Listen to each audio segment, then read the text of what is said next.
Muito boa noite, meus amados irmãos, na graça e na paz de nosso Senhor e Salvador Jesus Cristo. A partir de agora está entrando no ar mais uma programação de fé, com hinos, orações e a mensagem poderosa de Deus ao nosso favor. E nesse instante, vamos fazer então uma oração para darmos início ao nosso culto desta noite. Bondoso Deus, Pai de nosso Senhor Jesus Cristo, agradecemos ao Senhor nesse instante por mais esta oportunidade de estarmos reunidos ao redor da Tua Santa Palavra, ó Pai. Neste momento nós pedimos perdão por todos os nossos pecados, nossos erros, nossas fraquezas, e colocamos nas mãos do Senhor as nossas vidas, meu Deus. Pedimos que o Senhor abençoe cada um de nós, cada filho do Senhor, cada filha, as crianças, os jovens, os velhos. Ajuda todo o teu povo, Senhor Deus, dando vitória a cada um. E nós pedimos que o Senhor aceite também o nosso culto, a nossa adoração neste momento, e que nós possamos estar fazendo tudo com sinceridade, com fé, em nome de nosso Senhor Jesus Cristo. Nós pedimos todas estas bênçãos e te agradecemos agora e para todo sempre. Amém. Amém. Muito bom. A escritura que vamos ler nesta noite está registrada no livro de Isaías, capítulo 59, e nós começaremos com o versículo 1. E o primeiro hino que vamos cantar é o hino de número 27 do nosso Inário Shalom. Então, vamos todos adorar a Deus com esse louvor.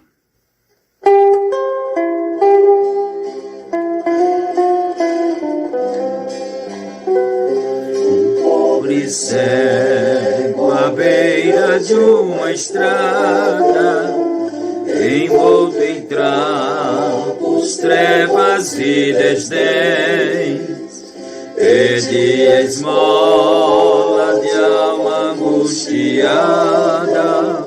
Veio Jesus e trouxe a luz e o bem. Ao ver Jesus, a tempestade cessa. Ao ver Jesus, as lágrimas se vão. Ele transforma toda a nossa vida, iluminando a negra escuridão.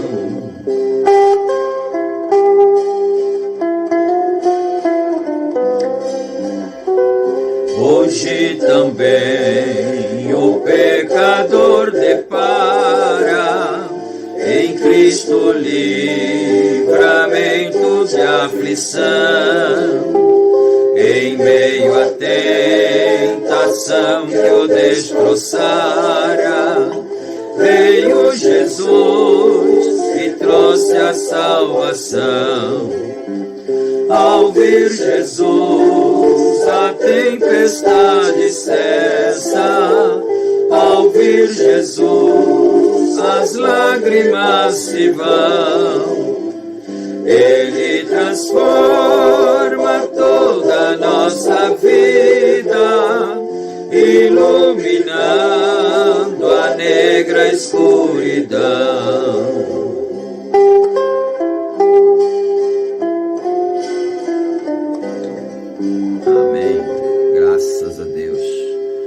Bendito seja Deus. Número 29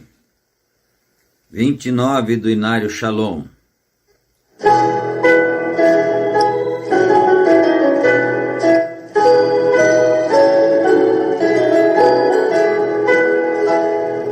Oh, louvai o Cristo, bom Mestre divino, para salvar-nos a sua vida deu.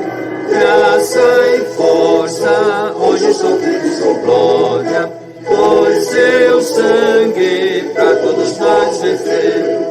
Sim, louvai-o, seja por sempre honrado, por seus filhos o mediador será.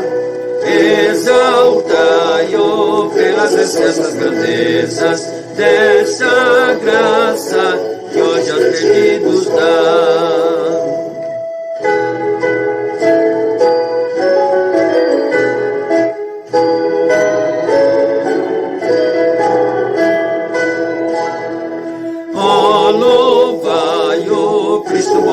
Divino, bons conselhos dá ele ao pecador, dá-lhe ao mundo dádivas maravilhosas, concedidas por esse Salvador. Vinde todos, servos fiéis de Cristo, Ele nunca vos abandonará. Exaltai-o pelas excelsas grandezas desta graça que hoje aos perdidos dá.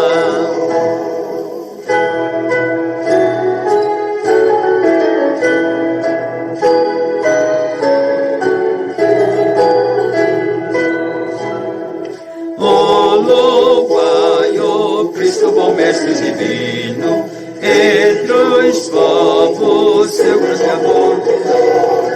Cristo volta com os milhares de anjos, louva ao mundo esta mensagem cuidai, qual pastor que cuida do seu rebanho, Cristo salvo sempre conduzirá.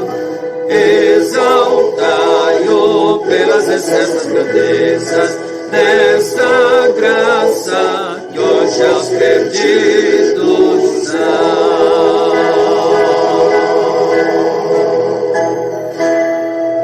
Amém. Glória a Deus. Número 30 do Inário Shalom.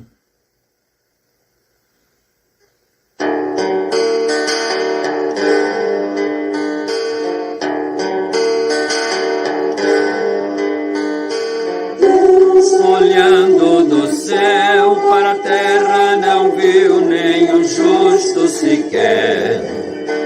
Até mesmo seus seguidores o abandonaram, perdendo a fé.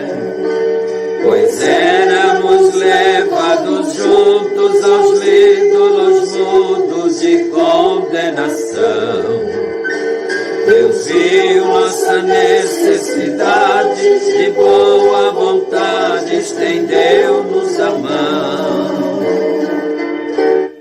Deus é tão bom, pois abriu a porta para você passar. Deus é tão bom, pois abriu a porta para você passar. E a porta é Jesus. E a porta é Jesus.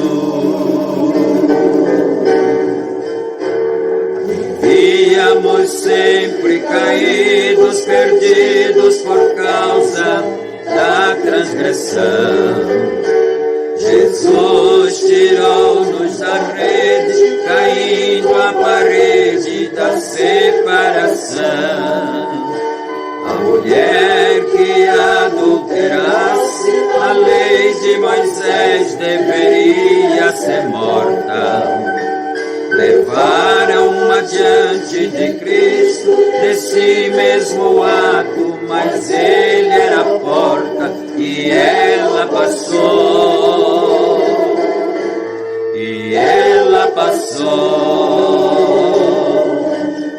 Deus é tão bom, pois abriu a porta para você passar.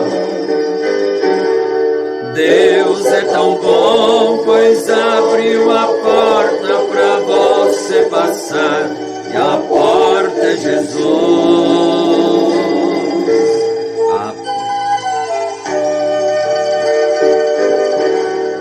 Deus é tão bom, pois abriu a porta para você passar. Deus é tão bom, pois abriu a porta para você passar. A porta é Jesus. E a porta é Jesus.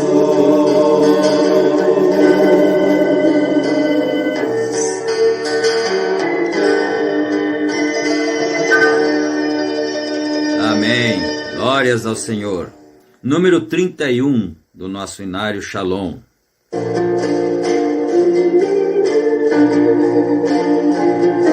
Oh, meu Jesus,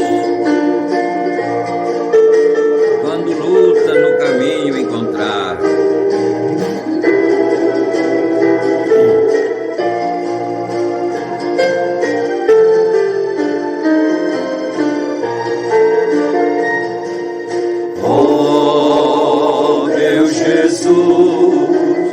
quando lutas no caminho encontrar a tua mão, pois ele vem me ajudar. Não temerei, amparado por ti mesmo, meu Jesus. Oh, Salvador, a vitória me vem por tua luz. Por ti espero, grandioso Salvador.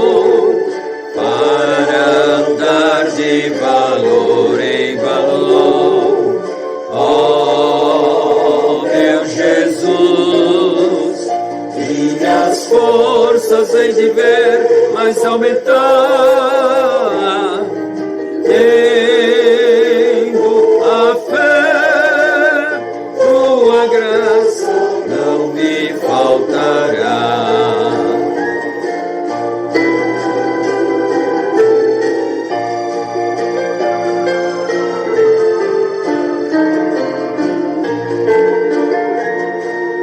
Oh, meu Jesus, ao teu lado hei de sempre caminhar, e com amor e com a palavra meditar, sempre assim, na peleja por Jesus eu vencerei, e pela fé abrigado estarei do mal. Já bem armado as trevas disparei, pelo poder de Jesus, o meu Rei. Oh, meu Jesus, que me dás do teu amor no coração. Oh, te verei glorioso no céu de esplendor.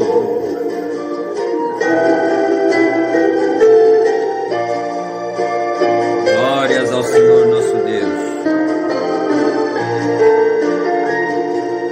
Oh, meu Jesus, o teu nome com muito amor invocarei. Todo poder foi dado a ti, ó Salvador. Diante de ti, nessa terra todo joelho dobrará, que és Senhor, toda língua testificará. Os nossos pés, Salvador, queiras firmar na rocha que não se pode abalar. Oh, meu Jesus, tua graça quero sempre procurar. Que eu vá nos teus braços enfim repousar.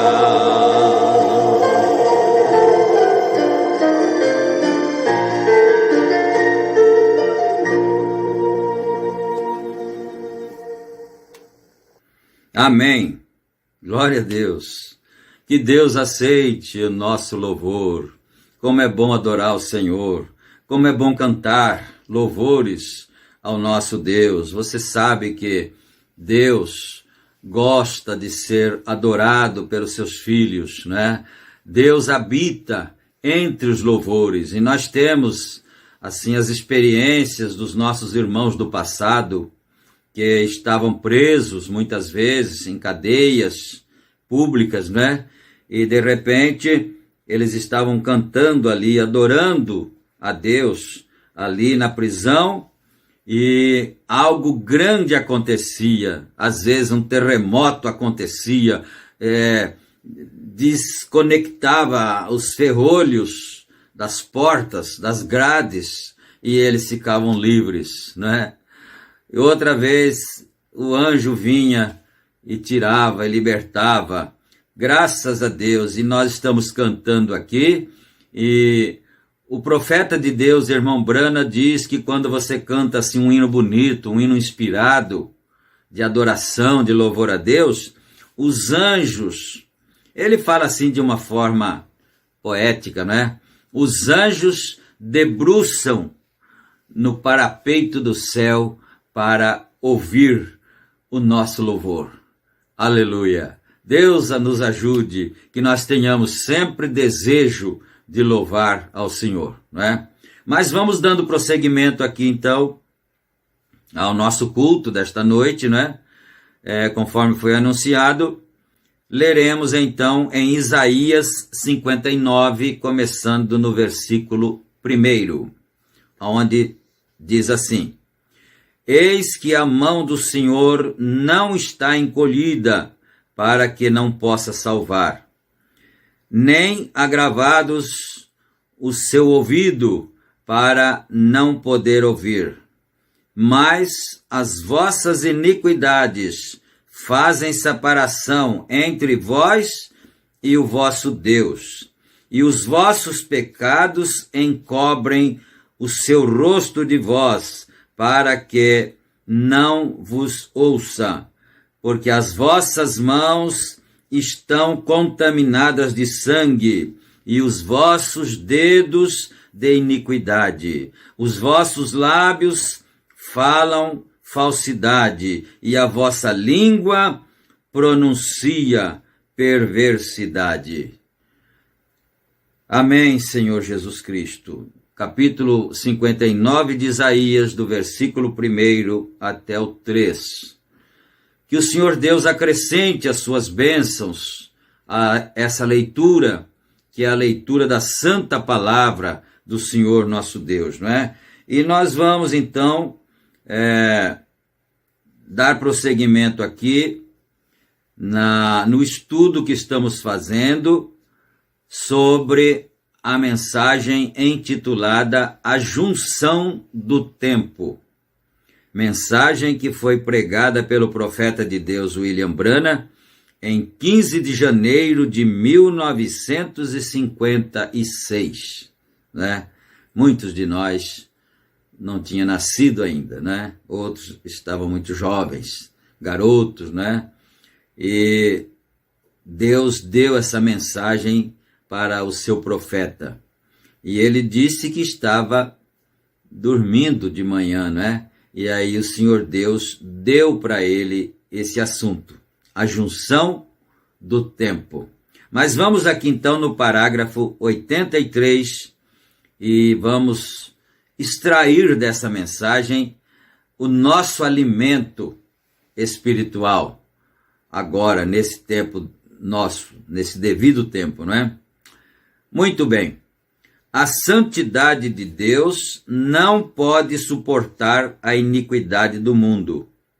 Mas antes que ele traga isso para a junção, ele envia o sinal luminoso vermelho de advertência. Não somente isto, mas antes de Deus destruir Sodoma e Gomorra, ele também enviou anjos à terra, que se misturaram no meio dos homens. Isso é bom a gente ter conhecimento dessas coisas, né? Quer dizer, ele mandou anjos nos dias de Sodoma antes da destruição. Então Deus sempre manda um sinal luminoso, conforme nós já temos aprendido, e estamos agora nos inteirando mais ainda aqui nessa mensagem que estamos estudando, não é? Ele manda sinais luminosos, advertências, e achei muito importante isso aqui. Nos dias de Sodoma, ele enviou anjos à terra que se misturaram no meio dos homens. Então quer dizer que eles não eram espíritos, eles eram seres materiais, né? Seres materializados que estavam no meio dos homens. Mas vamos para frente aqui, né? 84. E antes do fim do tempo, Deus prometeu que ele enviaria anjos. E nós os vemos. Eles estão vindo com as mensagens de Deus Todo-Poderoso, o tempo da junção. Não mais do que 3 semanas atrás, ao ver aquele poderoso ali de pé, o qual aparece desde que eu era um garotinho. Esse era o anjo do Senhor que aparecia para o profeta de Deus, não é? E às vezes, não sei se ele vai falar nessa mensagem, mas às vezes ele diz, o anjo do Senhor, quando ele estava na plataforma, né? Pregando ali, orando pelas pessoas enfermas, às vezes ele dizia, o anjo do Senhor está a menos de um passo de mim. Aleluia! Agora, isso é para os crentes, viu? Né? Quem é incrédulo não vai acreditar nessas coisas, né? Porque você sabe que é muito mais fácil crer em tudo quanto é mentira, tudo quanto é bobagem, do que crer na verdade verdadeira de Deus, né? Então, ele aparece desde que eu era um garotinho e conversava, e eu não sou um fanático, você sabe disto, mas é para cumprir a Escritura. Eu acho que essa igreja deve conhecer a verdade e o sinal de onde estamos, para que você não seja indolente, que você estará fazendo que as diferenças sejam estabelecidas e que vocês, como verdadeiros homens e mulheres pias, com o coração colocado em Cristo, e não olhe para estas falsas coisas da terra, porque são do diabo. Essas falsas coisas, esses enganos, podem ser enganos religiosos também, mas são do diabo. Então, ele está desejando que os verdadeiros cristãos não olhem para essas coisas falsificadas, porque são do diabo.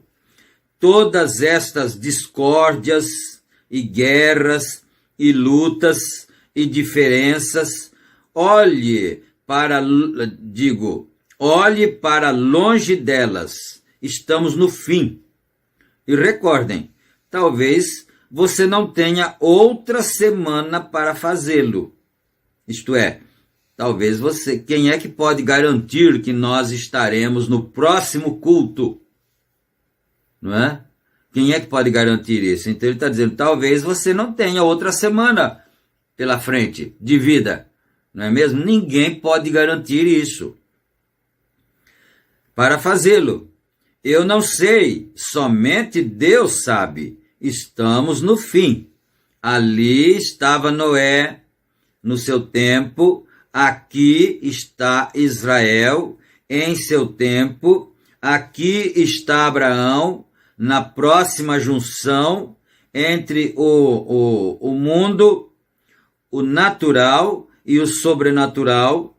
Os anjos desceram, eles tinham a aparência de homens.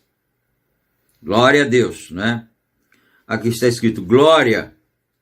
E se colocavam ao lado de Abraão, o profeta, e lhe disseram, Abraão, Deus realizará o sobrenatural por volta desse tempo. No ano que vem, de acordo com a vida, eu te visitarei, sua esposa com 100 anos de idade, e vocês terão um filho. Eu te mostrarei o meu poder, a cura divina, eu te transformarei e te farei jovem novamente.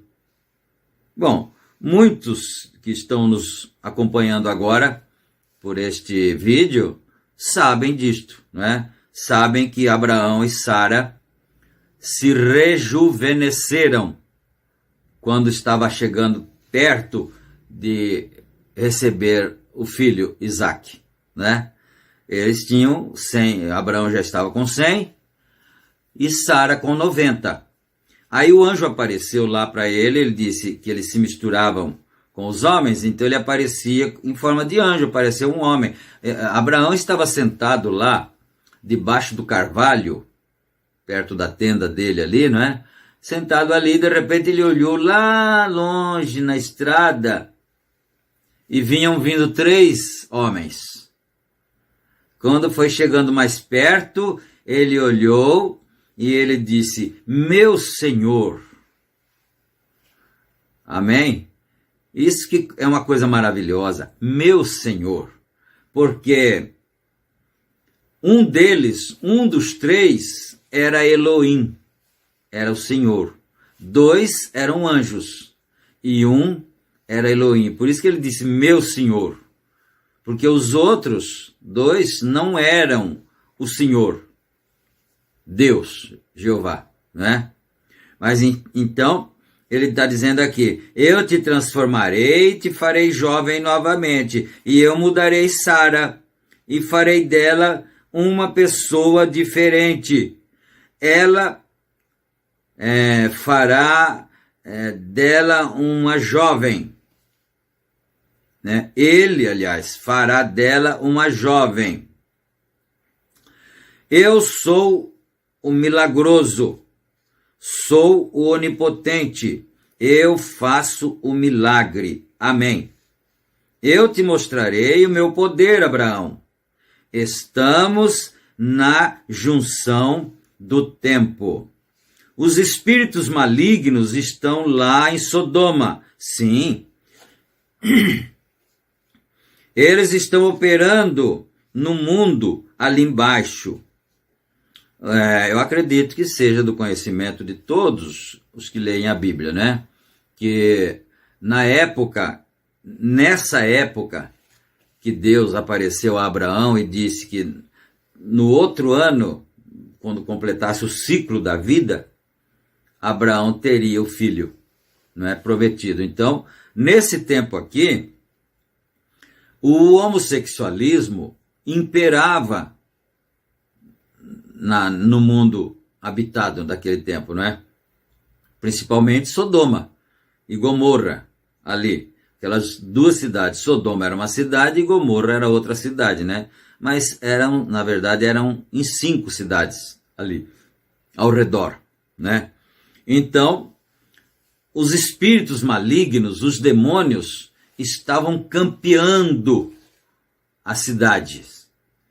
E Deus estava também mandando seus anjos e vindo, inclusive, com eles, não é? Por isso que Abraão o chamou de Elohim. Deus estava, então, vindo, porque seria um combate, seria o tempo da junção, não é? E é interessante observar, eu estava pensando numa coisa, isso é só um pensamento, é claro, eu não posso colocar meus pensamentos na palavra, não faço isso. Nenhum pregador tem esse direito, tem o direito de fazer isso, não é? Mas estava pensando, então parece que a Bíblia, porque o profeta disse que ele tinha pesquisado e ele encontrou 7 junções na Bíblia. Então, parece que nós entendemos que a Bíblia só deu informações sobre as junções, não é? Foi no caso de Abraão aqui, então ele disse, eles estavam numa junção lá. Mas vamos aqui, não vamos ficar colocando nossos pensamentos na palavra, não é melhor a gente ler o que o profeta está dizendo, que nós temos mais convicção, não é? No que estamos fazendo. Bom, então, sim, os espíritos malignos, eles estão operando no mundo ali embaixo, quer dizer, estavam, né? Eles estão operando aqui, hoje, luxúria, deslumbramento e contando piadas licenciosas e todas estas coisas sujas no rádio, na televisão, não são nem mesmo censuradas ou nada mais.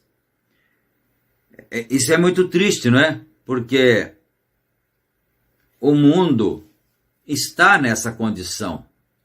Agora, as crianças aprendem, já desde novinhas, coisas imundas, né? Os programas imorais, as pessoas andam imoralmente vestidas, principalmente as mulheres, né? Imoralmente vestidas, enfim, tudo isso que ele está dizendo aqui, as piadas sujas e tudo que acontecia lá, estão acontecendo também agora em nossos dias. E isso é geral, é no mundo inteiro, né? Então, bom, elas não são nem mesmo censuradas ou nada mais. E pervertendo, às vezes, o evangelho para uma questão social.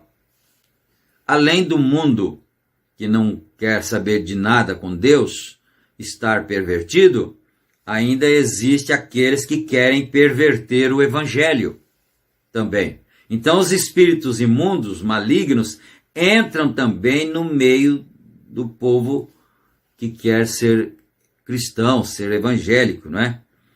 Mas vamos aqui então para nós irmos captando.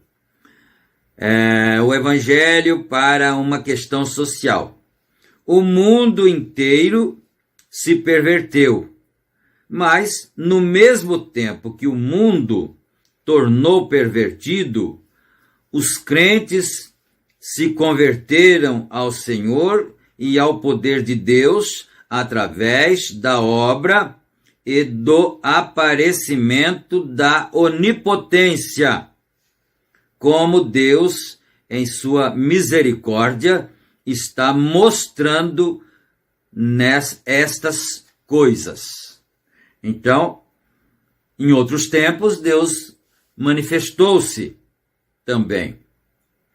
E agora ele está se manifestando novamente. E é muito triste, às vezes, quando nós pensamos que a maioria dos chamados cristãos não sabem nada do que Deus está fazendo.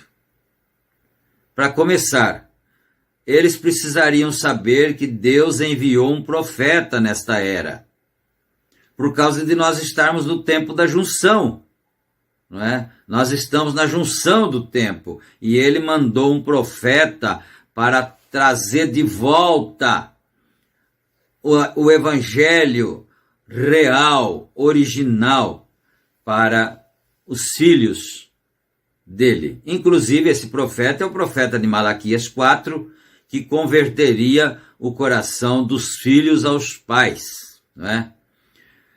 Mas vamos ao parágrafo 88. Disse Abraão, enquanto esse profeta estava sentado embaixo de sua tenda, um homem velho, em uma terra estéril, com que ele se importava, uma tenda ou uma cabana, seja o que fosse, não fazia nenhuma diferença para ele. Ele era herdeiro de tudo isso. Tudo lhe pertencia e ele sabia disso, não é? Tudo lhe pertencia e ele sabia disso. Do mesmo modo, sabe o crente hoje. O que nos importa estas coisas terrenas? Foi por isso que desisti das campanhas há não muito tempo atrás, né? Porque eu não pressionava o povo para ofertar. Muitos não sabem disso, né? Que ele disse assim, que quando ele tivesse que pressionar o povo para colocar dinheiro nas campanhas, para dar dinheiro, ele pararia com as campanhas, não é? Então, ele diz, foi por isso que eu parei com as campanhas esses tempos atrás, porque eu não pressionava o povo para ofertar. Não me importa o que as pessoas digam. Eu creio que Deus é grande o suficiente para suprir tudo o que ele tem necessidade. Sim, Senhor. E preferiria comer bolachas de sal e beber água pura e pregar o evangelho do que ter as boas coisas do mundo. Não importa se... Mas acontece, deixa eu fazer uma meditação aqui, né? Acontece que ele disse aqui que Deus é suficientemente capaz de sustentar a sua obra, não é? Sem ter que ficar extorquindo dinheiro. Mas acontece que esses caça-níqueis que tem por aí, né? Pastores que pedem dinheiro, eles não estão pensando na obra, porque a obra Deus faz. Eles estão pensando em si próprios, em encher seus bolsos, em criarem grandes impérios e ficarem sendo intitulado pastor mais rico do país, né? Isso é do anticristo. Isso não é de Deus. Isso é certo. Isso não é de Deus. Jesus não ensinou isso, porque ele disse: as raposas têm seus covis, as aves do céu têm seus ninhos, mas o filho do homem não tem onde reclinar a cabeça. Como é que nós queremos ter grandes riquezas, carros caríssimos, de 300, 400 mil reais, né? E muito dinheiro em contas bancárias? Não é para a obra de Deus, é claro, porque a obra de Deus, ele sustenta a sua obra. E São Paulo, você sabe que quando ele escreveu para Timóteo, ele disse para Timóteo que ele só tinha uma capa. E ele disse: venha logo, meu filho, antes do inverno. Não é? Traga minha capa, porque ele ia passar muito frio. E outra coisa, se ele não fosse antes do inverno, depois os navios não navegariam mais. E ele passaria o inverno com frio. Ele só tinha uma capa. Onde estava a riqueza de Paulo, hein? Né? Onde estava o dinheiro? Em qual conta bancária? Isso não quer dizer que nós não precisamos do dinheiro. Claro que precisamos. Nós temos que comer, nós temos que vestir a nossa roupa, né? Temos que ter o automóvel para andar, porque é condizente com o tempo em que vivemos. Você não vai visitar uma família hoje, aí 100 quilômetros de distância, às vezes fazer um culto de carroça ou a cavalo. Não estamos nesse tempo, não é claro, mas é tudo dentro de uma certa modéstia, dentro de um certo limite. Tendo o que comer e o que vestir, nós devemos estar dando graças a Deus, não é? Mas enfim, ele preferia beber água pura com bolacha e pregar o evangelho do que ter as boas coisas do mundo. Não importa se conseguimos fazer com que se encomendem nas suas mãos e olhem para a onipotência, correto. Observe onde isso está, e nós o vemos enquanto ele segue como Abraão, assentado sob a sua tenda, e aqueles anjos apareceram para ele. Eles desceram para Sodoma e Gomorra, e descobrimos que Deus, naquele dia, realizou milagres. Ele trouxe fogo dos céus e varreu a cidade e limpou a terra e deu tudo para Abraão. E a mulher de Ló se transformou em uma estátua de sal, porque ela olhou para trás. Para trás ela olhou, não é? Como um monumento de desgraça, que era uma grande dama no meio da sociedade da cidade de Sodoma e Gomorra. E todos os vales foram varridos quando Deus realizou o milagre com fogo e enxofre do céu. Então, Sodoma e Gomorra né, pegou fogo, foi incendiada, e o profeta diz que o fogo varreu todos os vales, todos os arredores ali. Que tempo maravilhoso! Que grande tempo para se viver! Deus, na sua onipotência, ali, veio uma junção, novamente. Acho que vou apressar por causa do tempo. Terei que apressar. Ali vem a onipotência, a presença, novamente. Havia um sujeito chamado Acabe. Casou-se com uma garota chamada Jezabel, o qual era um crente, ele, né, Acabe, o qual era um crente a princípio.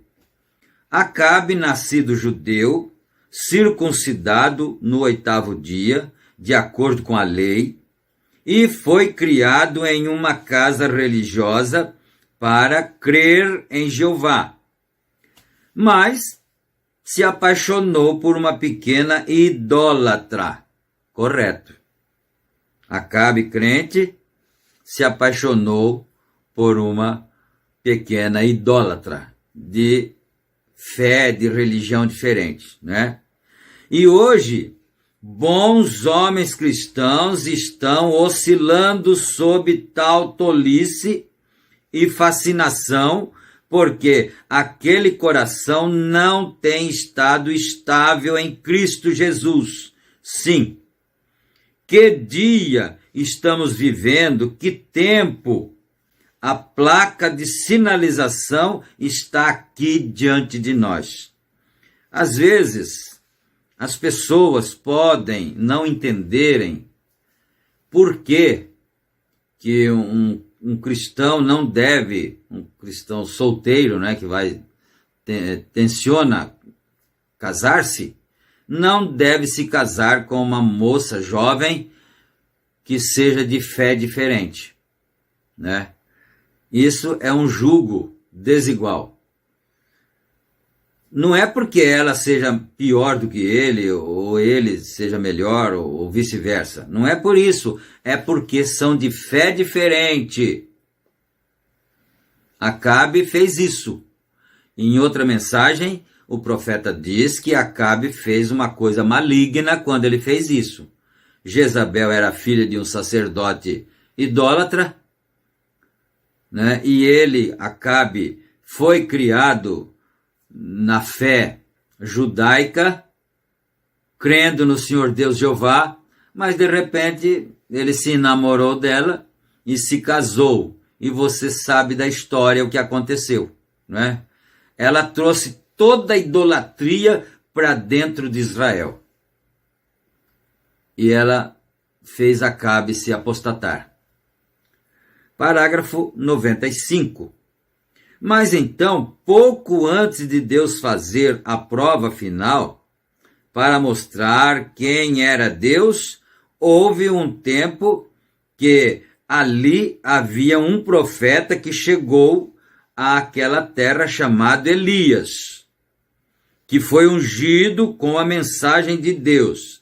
E ele realizou o miraculoso e provou que aquela onipotência ainda era miraculosa. Aquele profeta se colocou ali e fechou os céus que não choveram nos dias de seu ministério. E ele trouxe as chuvas do céu e as deu à terra. E os anjos entraram em cena. Aleluia! Glória a Deus! Lhe fizeram pães de milho que o mantiveram por 40 dias vivo, enquanto ele estava ali fora no deserto com Deus. Você conhece a história, não é? Ele ficou lá recluído e o Senhor Deus ficou sustentando ele. Então ele disse, os anjos preparavam para ele pão de milho, né? A sua comida ali. Parágrafo 96. Os anjos aparecem no fim do tempo. Todos os profetas e as placas de sinalização indicando neste dia que os anjos aparecerão, os profetas aparecerão, sinais e maravilhas. E se Deus fez aquilo para aqueles, ou seja, aquelas pequenas junções ali atrás, o que ele fará agora quando todo o inferno estiver solto? Todo o céu se soltará. Anjos aparecerão, sinais e maravilhas na terra. As imitações estão aparecendo. Deus provando o que está certo e errado. Amém. Eu o amo. Tenho certeza que você o ama também. Amém? Né? Tenho certeza que você o ama também.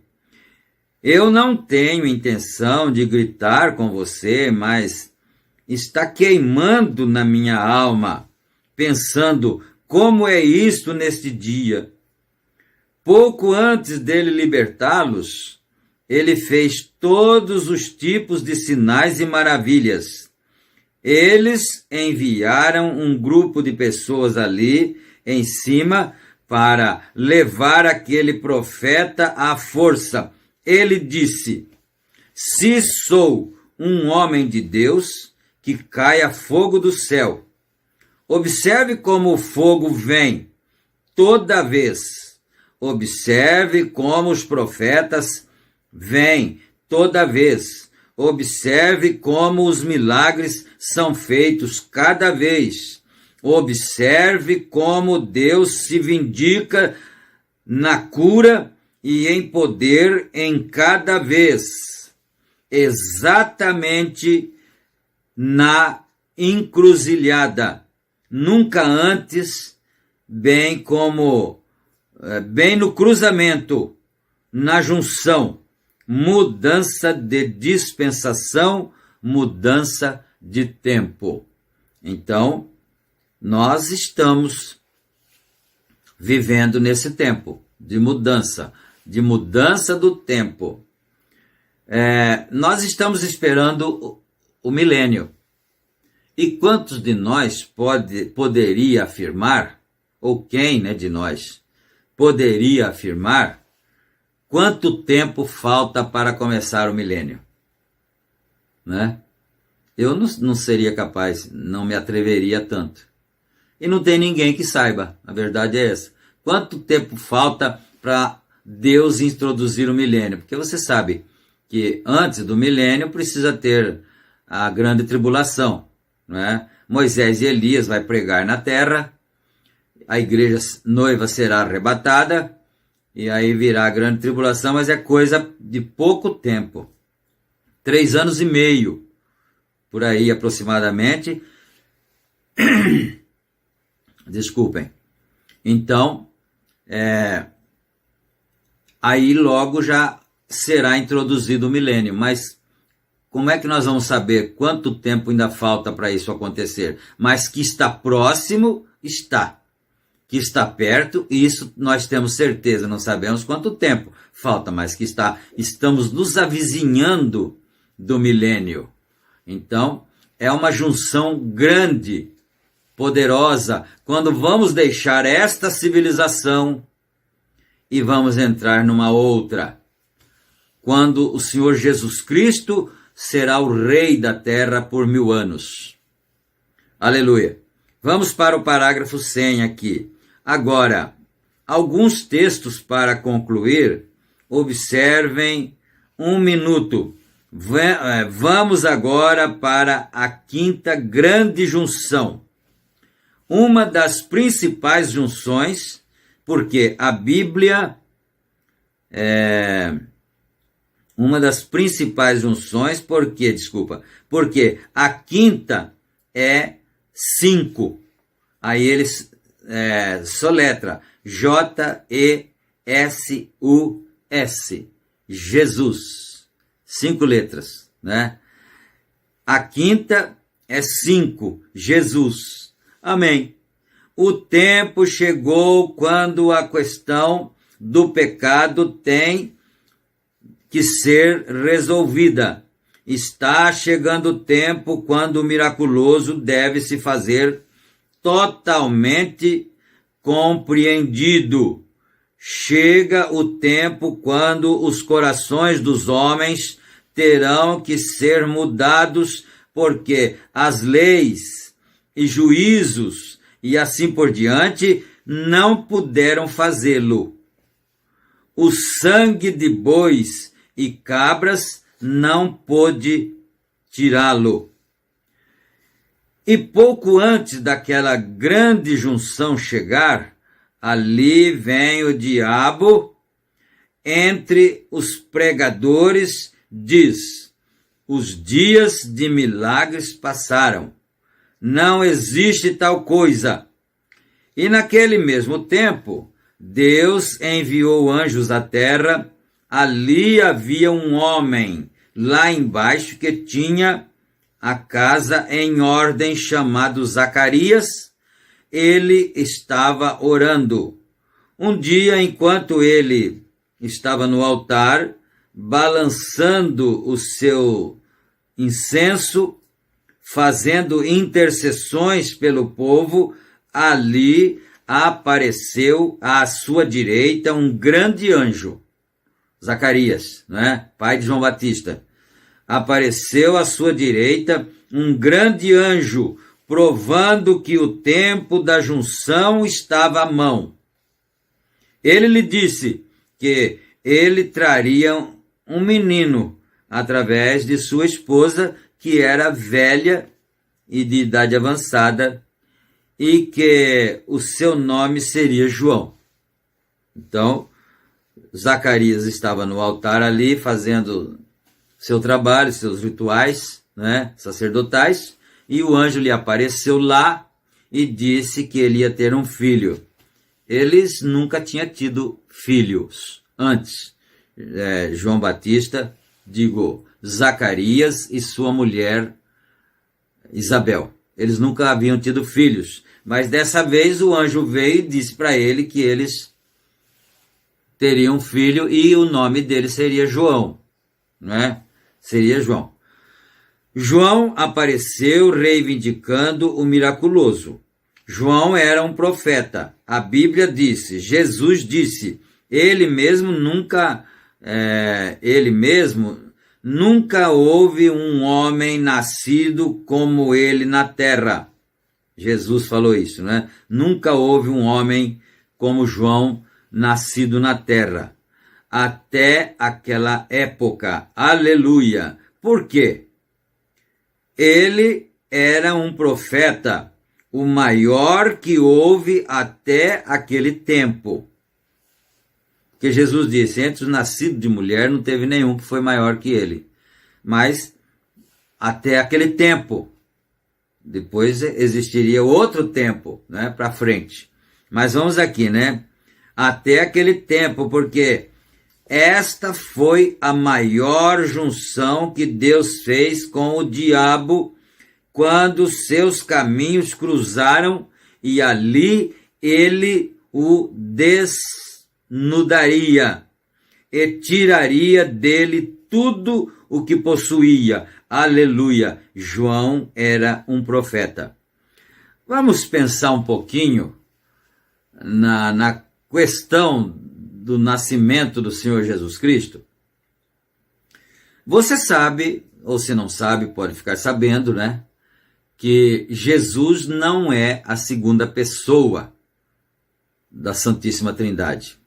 Até porque não existe nenhuma Santíssima Trindade nesse aspecto aí, né? Deus é um, e ele é Espírito. E como Espírito ele enche os céus e a terra. Mas, para que a obra redentora fosse consumada, era necessário sangue, derramamento de sangue. Então, está escrito que não havendo derramamento de sangue, não há remissão de pecados. Não havendo derramamento de sangue, não há remissão de pecados. Agora eu estou um pouquinho, abre parênteses aqui, né?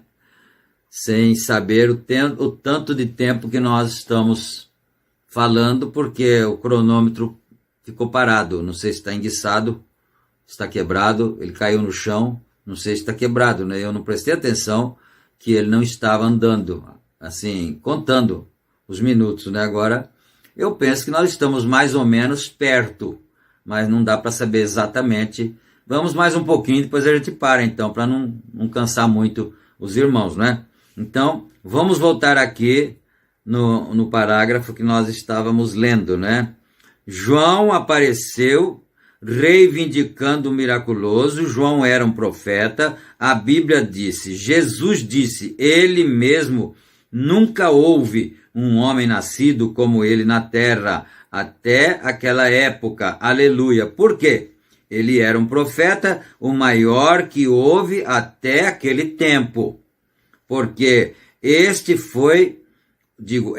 foi a maior junção que Deus já fez com o diabo quando seus caminhos cruzaram. Eu queria voltar aqui, né? Seus caminhos cruzaram. Porque você sabe que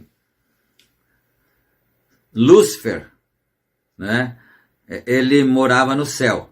Ele era um anjo de luz, o próprio nome Lúcifer quer dizer luz e fé. Ele era um anjo de luz e todos conhecem a história bíblica que ele se rebelou lá e foi lançado para a terra, né? Porque ele queria... o profeta chegou a dizer que ele tinha inveja de Gabriel, do anjo Gabriel, né? E ele queria ocupar o lugar de Gabriel. E ele também não queria destruir o reino que Deus tinha construído, a criação. Ele só queria tomar conta. Ele disse que ele queria melhorar e não destruir, né? Mas então, ele veio para a terra. Mas ele não é criador. O diabo não pode criar nada. Você sabe disso, né? Ele não cria nenhuma folha de capim, nem uma grama. Ele não pode criar nada que seja vivente, que tenha vida. O diabo não pode fazer isto. Mas Deus pode criar. Então, o que aconteceu? Lá no Éden, para que Caim viesse, para que a semente da serpente viesse ao mundo, né? Você sabe que ali quando o Senhor foi dar a sentença a eles, ele disse a Adão: por que você fez isto? Ele disse: porque foi a mulher que o Senhor me deu que fez isso para mim, né? Então ele disse: então agora você vai lavrar a terra e vai ter que comer o seu pão com suor do seu rosto. E para a mulher disse: por que você fez isto? Ela disse: a serpente que me enganou, Senhor, né? Então agora você terá que ser submissa a seu marido, porque tem gente que não sabe o porquê que a mulher teria que ser, né, submissa. Você terá que ser submissa ao seu marido, o teu desejo será para ele e ele te dominará, né? E você vai ter filho com dores agora. Você vai parir os filhos com dores, né? Mas tem uma coisa. Para a serpente ele disse assim: porquanto você fez isto, e a Bíblia diz que ela era a mais astuta de todas as alimarias do campo que o Senhor Deus tinha feito. A serpente, né? Você sabe, a serpente falava, não é? A serpente andava ereta, em pé. A serpente tinha capacidade de raciocinar. Ela tinha capacidade de persuasão. A serpente. Então, olha que serpente diferente dessa que nós temos hoje, não é? Que anda sobre o ventre, arrastando assim em cima da barriga dela, né? Ela não tem pernas e ela anda se arrastando em cima da barriga dela e com a boca bem pertinho do chão. A boca da serpente. Ela ergue um pouquinho a cabeça assim, mas é bem pertinho do chão. Se fosse antes, a boca dela estava lá em cima, porque ela era um ser semelhante ao homem, ao ser humano. É só ler a Bíblia que você vai ver isso. Isso não é invenção, não é heresia. Então, mas aí o Senhor disse, agora, a mulher você vai parir com dores e você vai agora ter o seu marido que vai te dominar, seu desejo será para ele, e você terá que ser submissa a ele. E para você, serpente, né, você vai andar arrastando o seu ventre no chão, vai andar sobre o seu ventre, né, e vai comer pó, e eu vou pôr inimizade entre a tua semente, a tua descendência, e a descendência dela, da mulher, né? Isso é bom a gente meditar nisso, se o cronômetro estivesse funcionando aí, né? Mas agora não sei como vai ficar. Mas então, eu vou pôr inimizade entre a tua descendência, serpente, e a descendência da mulher. A tua descendência vai tentar ferir o calcanhar da descendência da mulher. E a descendência da mulher vai esmagar a tua cabeça, quer dizer, a cabeça da tua descendência. Essa foi a sentença para a serpente, que a semente da mulher, a descendência da mulher, esmagaria a cabeça dela. Porque eu estou falando isso aqui por causa do que nós lemos aqui, no parágrafo 103, né? Ele disse assim, que esse foi a maior junção de todas, porque foi quando o diabo e Deus se cruzaram na terra. Isso fisicamente, literalmente. Deus e o diabo se cruzaram na terra, aqui, né? Então, nasceu Jesus, você sabe como é que ele nasceu, o Espírito Santo fez sombra sobre Maria, e ela concebeu pela palavra, e teve o Senhor Jesus Cristo sem o concurso humano, sem a via sexual. E aí, ele morava aqui na terra, mas a descendência da serpente também já morava aqui. E você vai encontrar isso em São João, no Evangelho de João, capítulo 8, verso 44. Que o Senhor Jesus Cristo disse assim, vós tendes por pai o diabo, e quereis satisfazer os desejos do vosso pai. Ele é homicida desde o princípio. Quem é que foi homicida no princípio? Você se lembra? Você tem lembrança quem é que matou no princípio? Foi Caim que matou.